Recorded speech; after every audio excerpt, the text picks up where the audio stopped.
কেষ্ট সব বই শেষ করে 100 বার রিভিশন করেছে।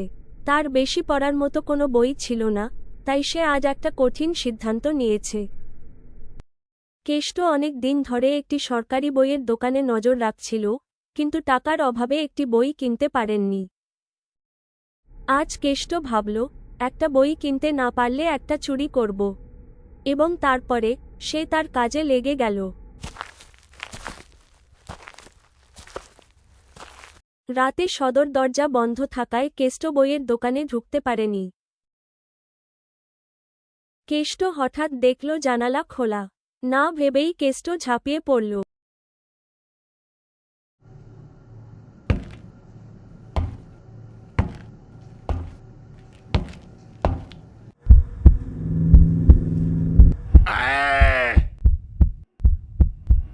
দিল বেড়ে গেছে না? পাচ্ছিস কোথায়? এই, এই, এই। কেষ্ট পালিয়ে গেল। জীবন পড়াশোনা ছিল আমি বেশি বুঝি না।